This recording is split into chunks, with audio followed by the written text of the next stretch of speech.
Hi, in this class we'll be seeing about mechanism of synaptic transmission.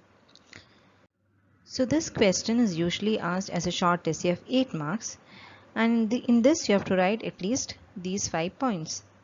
That is functional anatomy of the synapse, steps of synaptic transmission, synaptic potentials, genesis of action potential, and some applied aspects. So you can start your answer with an introduction in which you have to write about the definition. What's the definition of a synapse?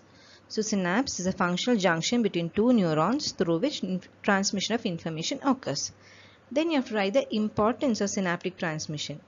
It is a major process by which the signals are transferred between the cells within the nervous system. And you can also mention about the types of synapses. That means it can occur either through a chemical synapse or an electrical synapse.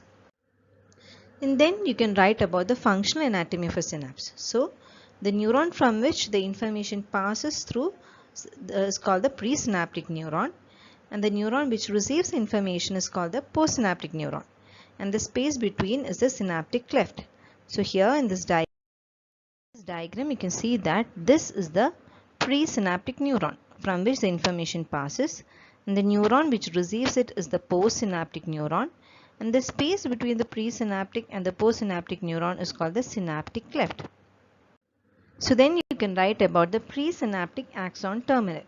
So you know the presynaptic neuron ends in a small bulbous enlargement called the terminal button or the synaptic knob.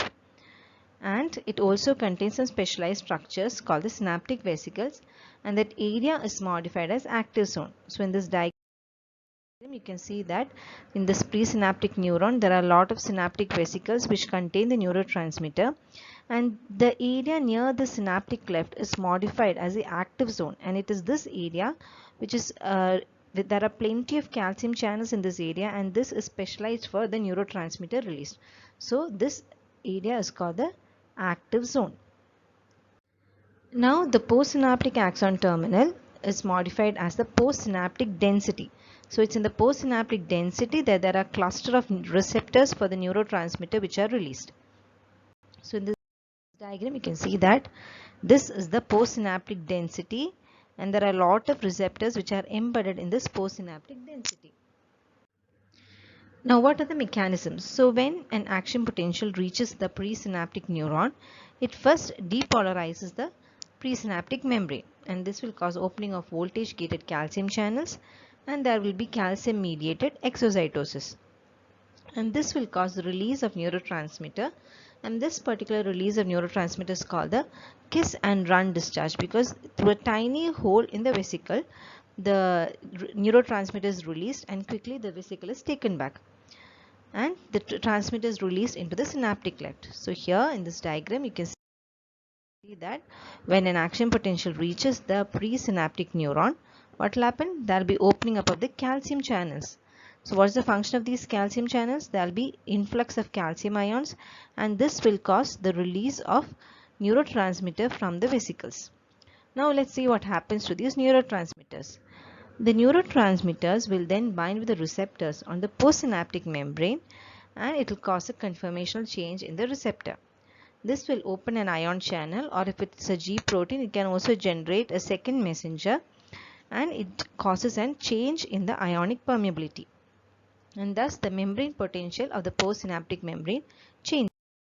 See in this diagram we said that there is an action potential reaching the presynaptic neuron and neurotransmitters are released, and now these neurotransmitters will bind on to these receptors present on the postsynaptic density, and this will cause an opening of an ion channel. So suppose the neurotransmitter is acetylcholine, then the channel which will be open will be that of a sodium channel, and this will actually change the membrane permeability.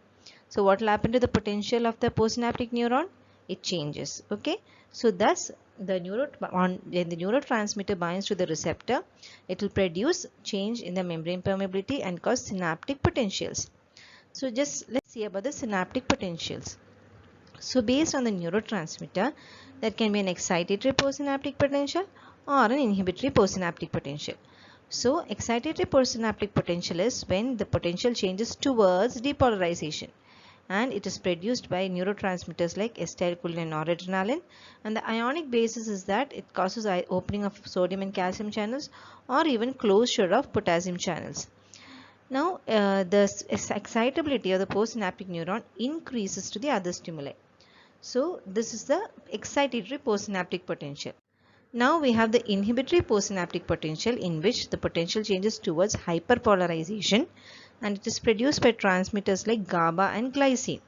And here the ionic basis is that it causes opening of chloride channels, and the excitability of the postsynaptic neuron decreases to the other stimuli.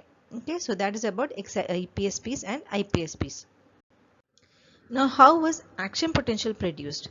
See, we know that on this neuron there are many synapses. Typically, if it is a motor neuron, there are many synapses on one neuron itself, and at each synapse an EPSP or an IPSP is produced based on the neurotransmitter. So the summation of all these EPSPs and IPSPs, if it crosses the threshold, it will produce an action potential in the axon. So it is not the EPSPs and IPSPs are not just sufficient, that it has to be summated, and if it crosses the threshold, it will produce an action potential. Now additionally, you can also write about the docking and the priming, because these proteins, that is synaptobrevin and syntaxin, play a major role in many of the toxins which inhibit the neurotransmitters. So in order to write that, you have to know about these docking proteins, which are the synaptobrevin and the syntaxin. You can also write about the role of other membrane proteins, and also mention about the electrical synapse and how is the mechanism of transmission in electrical synapse. What we were talking about was the chemical synapse. In electrical synapse, it is via the gap junctions. Okay. Now in the applied aspects, you can write about the role of synaptic transmission. What is the role in the sensory and the motor functions, in learning and memory, and emotions and behavior. You can also write about the various toxins like tetanus toxin and botulinum toxin, whose major function is to inhibit the release of the neurotransmitter from the vesicles. So actually these toxins act on these membrane proteins. Next, you can also write about the clinical disorders like Parkinsonism and the other psychiatric disorders. After that, you have to draw a clean label diagram of the synapse, because it can be asked as a diagram question also.